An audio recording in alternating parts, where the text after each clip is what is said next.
Mysterious lights in the sky, eerie encounters, and stories that defy explanation. Throughout history, people have reported strange and unexplainable events. Some dismiss them as folklore, others swear by their truth. But where does the line between legend and reality blur? Today, we're diving into a fascinating book by Jerome Clark, a well-respected researcher and writer in the world of UFOs and the unexplained. If you've ever explored paranormal literature, chances are you've come across his work. Clark has spent decades investigating strange phenomena, contributing to organizations like CUFOS, the Center for UFO Studies, founded by Dr. J. Allen Hynek. CUFOS was dedicated to serious scientific inquiry into UFO reports, separating fact from fiction in a field often clouded by sensationalism. In 1993, Clark published a book filled with accounts of bizarre and unexplained mysteries, UFO sightings, strange creatures, supernatural events, and eerie folklore from around the world. This book is packed with stories that make you question what we really know about our world. In this video, I'll be sharing some of the most intriguing excerpts from Clark's book, exploring the legends and first-hand accounts of the unknown. After each story, I'll add my own thoughts and commentary, maybe even a few theories of my own. So if you love a good mystery, stick around because things are about to get weird.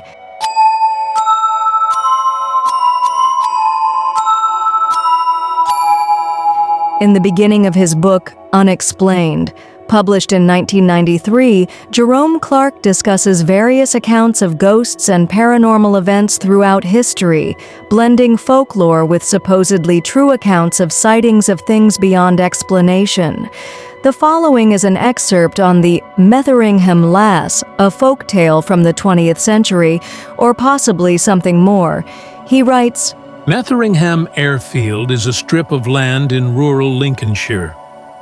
Once the home of the RAF's 106th Squadron, it now houses a small museum that opens for a few days a week on certain months in the year.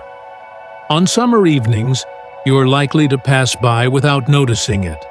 If you're driving on that road in winter, however, you'd better take care, especially if you draw level with the airfield at about 9 p.m., because that's when motorists are sometimes startled by a young girl who comes running out of the darkness, distraught, her long coat and chestnut hair flapping. She begs for help with her boyfriend, who has crashed his motorbike. Sometimes she bangs in desperation at the car windows. But when you get out of the car to investigate, she is no longer there. Some people have reported the girl as wearing a green coat. Others say her coat is brown, with an RAF badge, and that she wears a green scarf. Almost everyone says that, after she vanishes, the air carries a strong scent of lavender. She's thought to be Catherine Bystock, a young woman from Horncastle who was in the RAF and who died one night in World War II after a crash involving her boyfriend's motorbike. He survived. The story, largely popularized by Bruce Barrymore Halpenny in his 1986 book Ghost Stations, tells of a 19-year-old woman named Catherine Bystock. According to legend, she met a tragic end in 1945 when her boyfriend, a flight sergeant stationed at RAF Metheringham, lost control of his motorcycle, killing them both. The tale has been further explored by author Daniel Codd in Haunted Lincolnshire, 2006, but to this day, no official records confirm Catherine's existence or the fatal accident. Despite the lack of evidence, sightings of the Metheringham Lass continue. In 2022, a paranormal investigation group called Retford Ghost Hunters claimed to have captured a photograph of her ghostly figure, an image that quickly spread across national and international news. Here is the photo they claim to be the ghostly apparition of Catherine Bystock. What do you think? Is this just a story like so many others all across the world? Or is there something more? As with all sighting of the paranormal, that is the question we want answers for. Is there really something there, or is it all created in our own minds and imaginations? The book goes on to explain another unexplained account in another part of the world, the Philippines, where there seems to be more of an acceptance that the paranormal world is indeed real and a part of the world we live in. Here is the story of one such account of sightings in the early 2000s from James Clark's book, Unexplained. Other cultures are much more pragmatic in their attitude to hauntings. In the Philippines, it's widely accepted that ghosts exist, and that while most people see them only fleetingly, some people have what they call an opened third eye. This is common enough for them not to make a career out of it.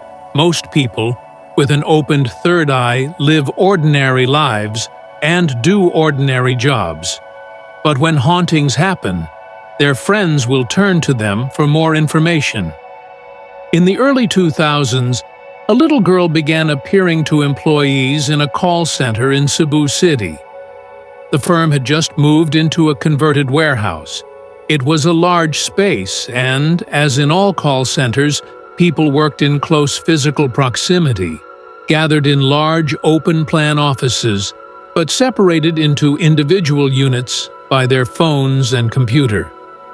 It was when individuals were alone with their thoughts that the little girl came.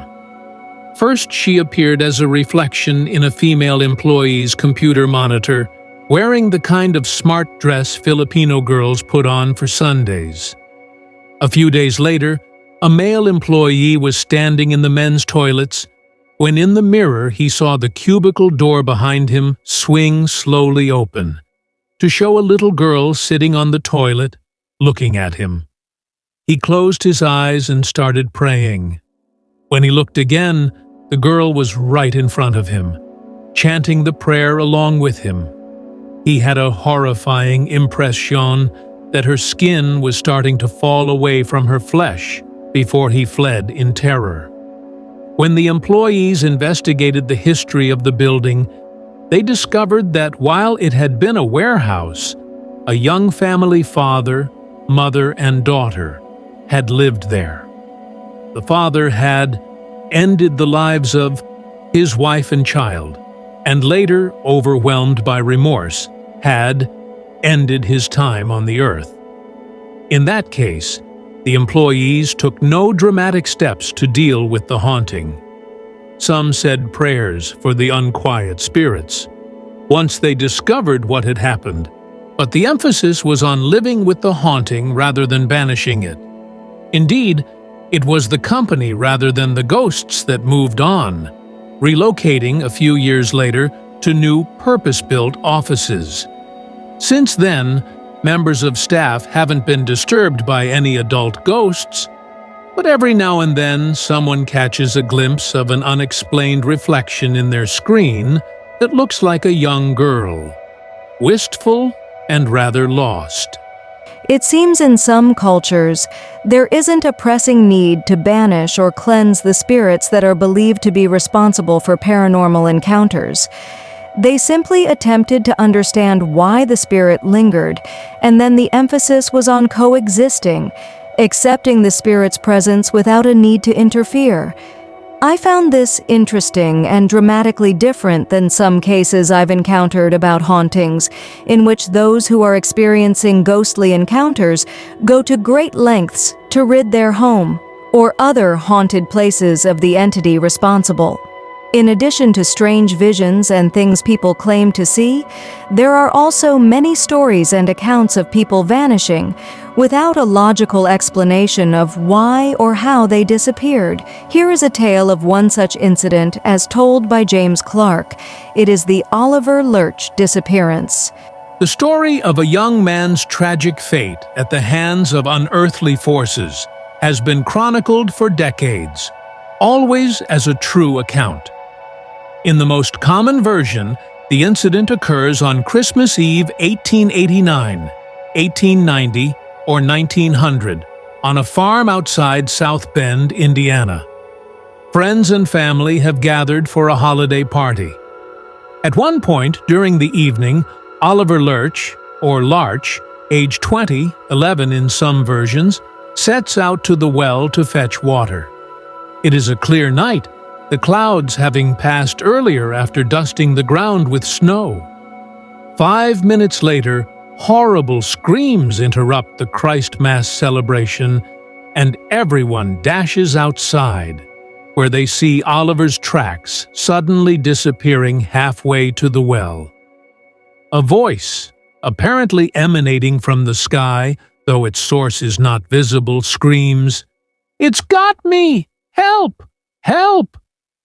The pathetic pleas fade away after a few minutes, and Oliver Lurch is never seen or heard again. The facts of the case, one chronicler asserted, are clearly written down for everyone to see in the police records. An identical tale, differing only in the name of the victim and the location of the otherworldly abduction, is told of 11-year-old Oliver Thomas of Rhayader, Wales. This version, apparently of recent vintage, first appears in true mystery paperbacks in the 1960s. Subsequent archival investigations in Rhayader have established conclusively that Oliver Thomas never existed. The Lurch-Larch story is decades older. The most influential version, in the sense that retellings of it brought the story between book covers for the first time, in, for example, M.K. Jessup's The Case for the UFO, 1955, and Frank Edwards's Strangest of All, 1956, appeared in the September 1950 issue of Fate. 27 years later, another Fate writer, Joe Nickell, got the earlier contributor, Joseph Rosenberger, to confess, "There is not a single bit of truth to the Oliver Lurch tale. It was all fiction for a buck." Though Rosenberger claimed to have made it up himself, in fact, the story was known well before 1932, when Rudolph H. Horst, managing editor of the South Bend Tribune, responded to an inquiry from British writer Harold T. Wilkins. Horst said the story was purely imaginary. We frequently hear of this supposed incident regarding the Lurch family, but have never been able to locate such a family. The story's plot comes from an early science fiction story, Charles Ashmore's Trail, published in an 1893 collection by Ambrose Bierce, Can Such Things Be? Set in Quincy, Illinois, in November 1878, it tells of the title character's ill-fated trip to the well, and of his family's horrified discovery of tracks that abruptly ended, and all beyond was smooth, unbroken snow. Later, family members hear his voice seeming to come from a great distance, faintly, yet with entire distinctness of articulation. No one has been able to determine how Charles Ashmore became Oliver Lurch, however, or how a tale never intended to be anything but fantasy became a true mystery. I'm certain I've heard a version of this story at least once or twice, with minor details such as the names, dates, and locations were changed, but the elements of the story remained the same, specifically the man seemingly vanishing without a trace, with his voice calling out for help from an unseen location.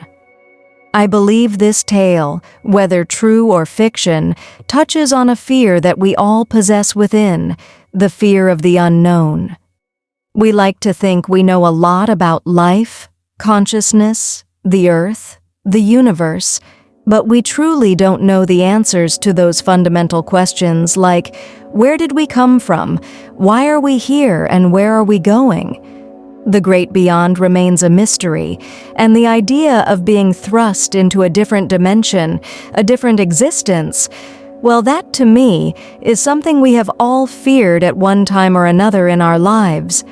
Another section of the book speaks of various encounters or phantom attackers. stories which have been explained to be a form of mass hysteria by skeptics and by others. They are believed to be true accounts of something otherworldly bringing destruction and fear upon a group of people or community. The following tale dates back to 1692 in Massachusetts. In the summer of 1692 at Cape Ann, Massachusetts, an odd series of events began when Ebenezer Babson, returning home late one night, said he saw two men step out of his house and dash into a cornfield.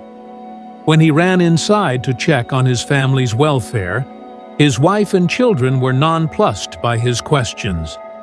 No intruders had entered the house, they insisted.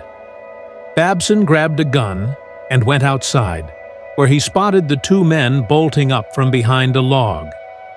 As they escaped to a nearby swamp, one was overheard saying to the other, "The man of the house is now come else, we might have taken the house."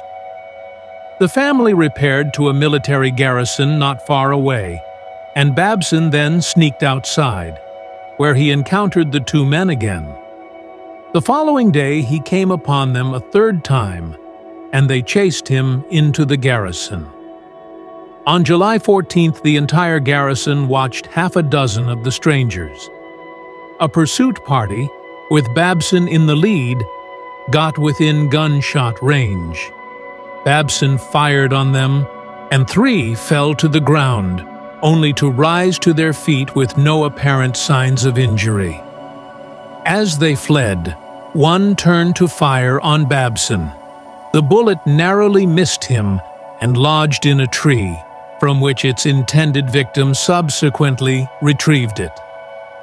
A few minutes later, the garrison group trapped one of the strangers.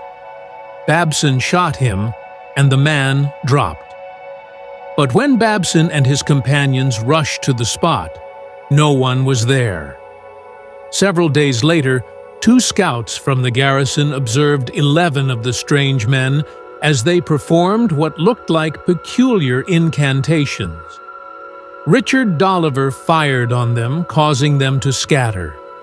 Soon, the entire Cape was in an uproar, and 60 AMED men came from Ipswich to reinforce the garrison. As sightings continued, the strangers were accused of beating on barns, throwing stones, and other acts.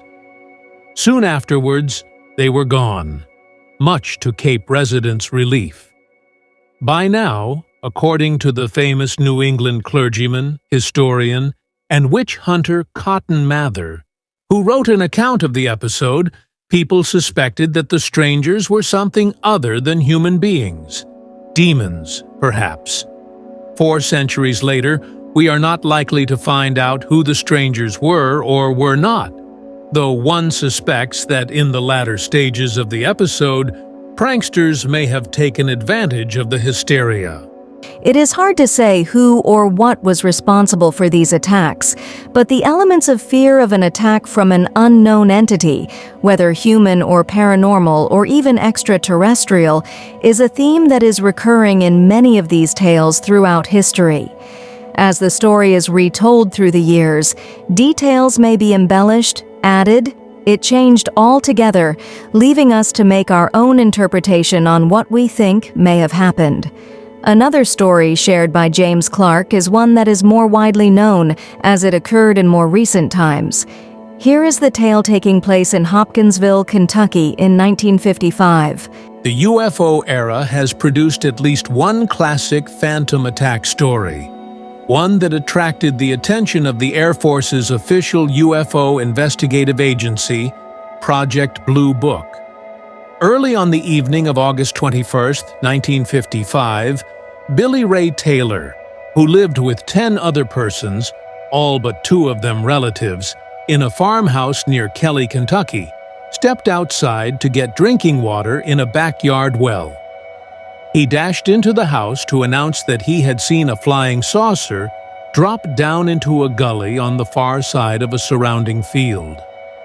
No one took him seriously enough to investigate, but about an hour later, when they heard a dog's frightened barks, and saw it shoot under the house with its tail between its legs. Taylor and Lucky Sutton looked out back at the strangest thing they had ever seen. A luminous, 3.5-foot tall being with an oversized head, big, floppy, pointed ears, glowing eyes and hands with talons at their ends. The figure, either made of or simply dressed in silvery metal, had its hands raised. If this was intended as a gesture of peace, it was not so interpreted. When it got within 20 feet of the two men, they opened up on it with a shotgun and a .22 rifle. In response, it flipped over and scurried into the darkness along the side of the house. A few minutes later, the same or a similar being showed its face in a side window. And this time, J.C. Sutton, Lucky's brother and Taylor, fired on it, in J.C.'s case at almost point-blank range. Until 11 p.m., when all concerned packed into a car and marred at top speed to the Hopkinsville police station 7 miles away, the witnesses repeatedly saw and shot at the creatures, which would roll over and escape, propelling themselves with their arms and hands. Their legs, skinny and flexible, seemed to have no other function than to orient them vertically. If the creatures were in a tree or on the roof when hit, they would float, not fall, to the ground. When they showed up at the station, the witnesses were in a state of such hysteria that Police Chief Russell Greenwell said it was evident something beyond reason, not ordinary, had frightened them. Though they found no direct evidence of alien visitors, Greenwell and other investigating officers found plenty of indications that shooting had been going on. Aside from that, Greenwell told ufologist Isabel Davis, in and around the whole area, the house, the fields, that night, there was a weird feeling. It was partly uneasiness, but not entirely. Everyone had it. There were men there that I'd call brave men. They felt it too. The Aho saw an odd luminous patch along a fence where one of the beings had been shot, and, in the woods beyond, a green light whose source could not be determined. Investigations by police, reporters, Air Force officers, and civilian ufologists uncovered no evidence of a hoax. Even Blue Book, which usually had an explanation to suit, if not always comfortably every occasion, confessed to being stumped. So was Davis, among the most hard-headed of UFO investigators. Inevitably, some skeptics charged that the witnesses were drunk, which Chief Greenwell testified they were not, or speculated that they had seen escaped monkeys. Of this proposed solution, Davis wrote, no amount of optical illusion can explain a mistake of this magnitude. It's likely that we will never know for sure what the people of Kentucky saw during these events. Was it truly extraterrestrial creatures from a world outside of our own, or simply an animal that was mistakenly for something more? Perhaps the sudden interest in UFOs and aliens did influence what was seen, leading to the hysteria of the situation, but there is still always a possibility of it being something we simply cannot explain. Thank you for watching. If you enjoyed this video, please hit the like button, leave me a comment, or share this video with a friend. That really helps out a small channel like mine. And for more creepy tales of the unexplained, true crime cases, mysteries, and more, please subscribe to my channel, The Midnight Files. Until next time, please stay safe out there, and as always, stay curious.